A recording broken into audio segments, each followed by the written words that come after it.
लोगों के साथ मिलकर शांति बनाए रखेंगे। ठीक है अजय, बहुत बहुत शुक्रिया आपका इन तमाम जानकारियों के लिए। बढ़ते आगे, इजराइल और ईरान के बीच संघर्ष हर दिन बढ़ता जा रहा है। इजराइल पिछले एक साल से हमास, हिजबुल्लाह और ईरान से लगातार संघर्ष में है। इसी बीच सऊदी अरब भी ईरान के करीब आ रहा है, जिस वजह से इजराइल के लिए मुश्किलें बढ़ सकती हैं।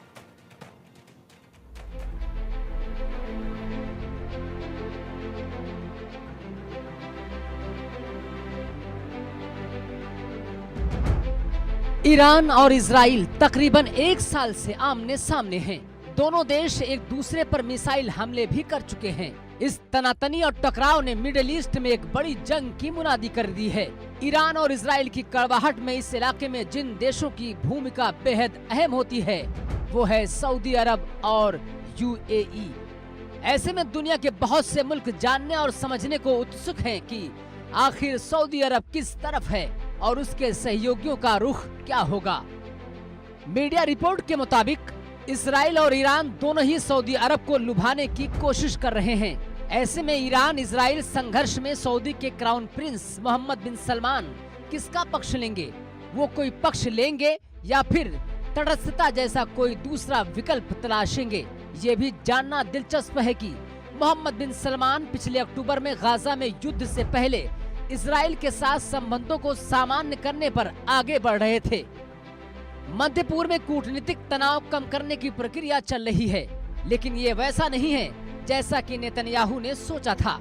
वो लगातार कहते हैं कि उनका प्रशासन सऊदी के साथ समझौता कर सकता है, लेकिन चीजें उनके कहे के मुताबिक नहीं हो रही हैं, बल्कि क्षेत्र में देशों के साथ ईरान के संबंध लगातार मजबूत हो रहे हैं।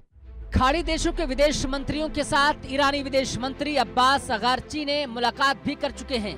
इस मुलाकात में खाड़ी देश ने ईरान को ये आश्वासन दिया कि इजराइल के साथ उसके युद्ध में वो तटस्थ रहेंगे।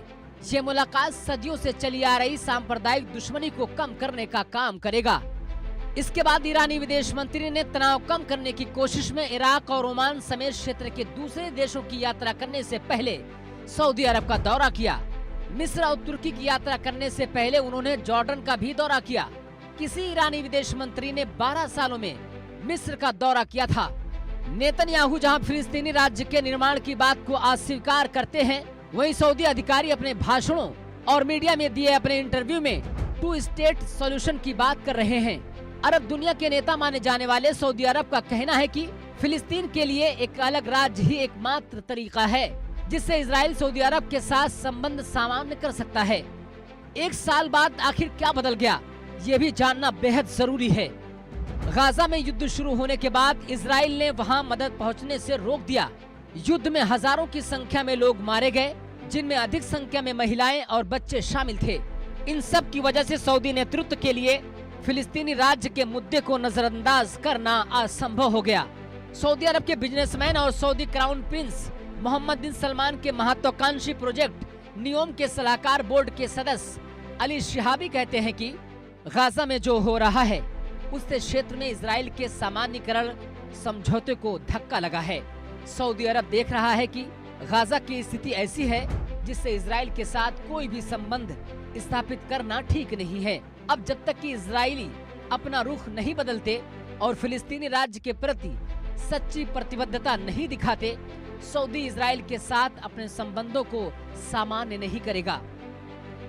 फिलहाल सऊदी अरब और उसके खाड़ी सहयोगी ईरान के कूटनीतिक कोशिशों की ईमानदारी को लेकर संशय में हैं, जबकि ईरान के 2 सहयोगी हमास और हिजबुल्लाह पर इजराइल ने बुरी तरह से हमला किया है।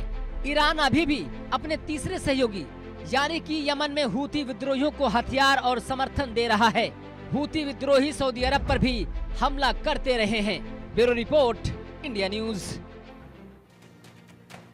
बढ़ते आगे बात करेंगे यूपी की, जहां पर बहराइच हिंसा पर यूपी की सियासत अब गर्मा गई है। बहराइच में बीजेपी नेताओं ने दंगे भड़काए। अखिलेश बीजेपी के लोग